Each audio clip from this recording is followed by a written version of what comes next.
Not satisfied with the resolution provided by HobbyKing customer service for my brand new EZIO 800's ESC, I tried to reopen the claim, but there was no option reopening a closed claim.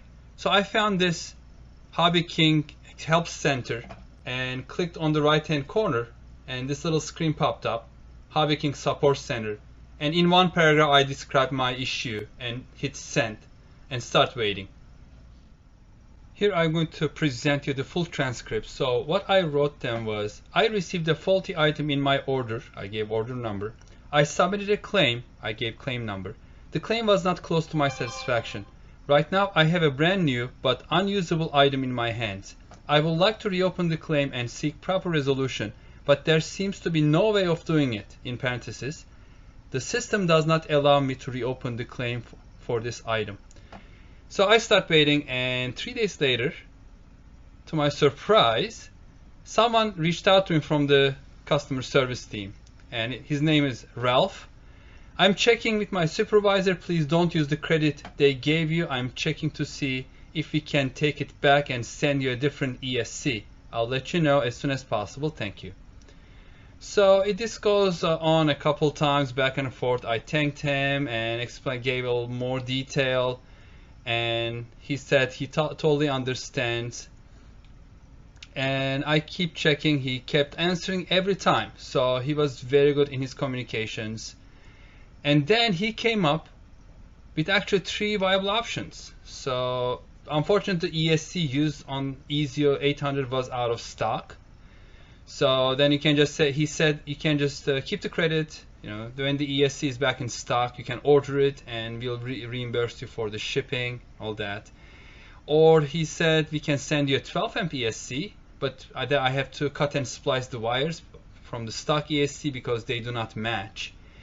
Or he said, you know, hold on to the credit, wait a 6 amp ESC to arrive back in stock, and then we can redo RMA and take the credit back. So he gave me viable options. And then I took option number 2, 12 amp ESC, and at the end he closed the claim satisfactorily, and I received the 12 amp ESC. And then of course I gave Ralph T a smiley face, a very good review. And thank you very much, Ralph T, for getting me back, becoming a HobbyKing customer, because I was seriously thinking of not ordering anything from HobbyKing again, and you redeemed HobbyKing for me. And HobbyKing, if you are watching this, please give this guy a promotion. He deserves it. He did a great job in customer service, and you need more of these people to keep your company great and satisfying customers, so you're going to be around for much longer. Thank you, Ralph T. A big shout out to you. About a week after Ralph T resolved my case and sent me the new ESC, I received it in the mail. So let's open it up and see. Hopefully this will be the last issue I will have with this glider. It has been a long time since I wanted to fly it. And hopefully I'll be able to install this today and go outside to fly. Here it is. Brand new Turnigy Plush 12 amp ESC. Here is the faulty ESC that I took out. Let's weight it. About 9.7 grams. And once I transfer these connectors to the new ESC, I'm going to weight that as well and see if there's any difference. But I'm assuming this is going to be a little heavier, even without the connectors. It is 11.3 grams, but that's okay. The glider was a little tail heavy anyway, so it will help with balancing it out a little bit. The new ESC is all set and ready to be installed. Let's weight it and compare to the original one.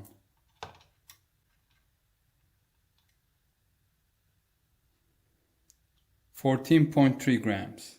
So it's significantly heavier than this one. It has more wiring and it's also a little larger. I finished the installation of the new ESC. It's all inside, and now The EZIO 800 is connected to my new Radiomaster TX16S and everything is working, but there is still some issues. So let me show you. Things are working. Control surfaces. The motor is working without any issue like last time. All good, but I was trying to set the throws for the ailerons and the elevator, and on the ailerons I found out an issue that I didn't see last time. The right aileron, the throws are more than the left aileron. You will see it's moving quite a bit. And then here on the right aileron, the throws are not as much. And then there's a reason for it, because of the way they set it up. So do you see the wire going to the right aileron on the right hand side? It is much longer and more space, and it is coming at a shallower angle into that tube. Whereas on the other one, on the left, that piece of wire is much shorter, significantly shorter, and coming at an angle. So that's changing the geometry, how much it can move when I move the stick. So let me try to show you what I mean. It is flexing on the left. Do you see that? And there is no way it cannot flex because the wire is not flexible enough. So it's pulling it. So part of that travel is going into flexing that tube. So I think this is a design flaw. They should have set it so that the control arm should be right at the center with the equal length of wire on each side. So this is a design flaw. And what I'm going to do is I'm going to drill a hole for the right aileron wire somewhere in the closer to the center. So that will decrease the amount of throw. So at least it will more or less equalize the throws on both sides. So as you can see, I made a second hole. That's the hole below. The longer wire is going to go in there, which goes to the right aileron. And the shorter wire that goes to the left is going to the original one on top. So I'm hoping this is going to equalize the throws a little bit. At least make it close to each other so the airplane is kind of balanced. Not out of balance and then doing strange things in the air. Alright, the linkages are all set. As you can see, this is the one for the left, this is the one for the right. And I'm getting about the same throws. I measured it and very close to each other, so this kind of solved the issue. But in terms of design, I'm not very happy. This had a couple issues before, and so I have to see it flying and then I will make the final verdict if I recommend this or not. It is almost ready to fly tomorrow. I just have to assemble those two plastic screws here and put the wing on, and it will be ready. See you out in the field. Okay folks, I am back and we are not on the field. And the reason is, when I was installing the wing by using these two plastic screws, suddenly the screws start turning loose, and look what happened. There's this metal piece that these two screws screw into, and this one, it got loose and then fell down into the plane. I had so many issues with this HobbyKing EZIO 800 that at this point I think this is a subpar product, not the quality that I expected from a HobbyKing branded airplane, so I'm not going to recommend it. Even if it flies well, there are so many little issues that with it, you know, starting with the ESC and all, that I cannot recommend. Fit and finish is not that good, and I cannot recommend it. I hope it will fly well because I really wanted to fly this airplane, but it looks like everything is going against me. So anyway, if I can fix this tonight, it will be out flying on its maiden flight. If not, I'll give you a report.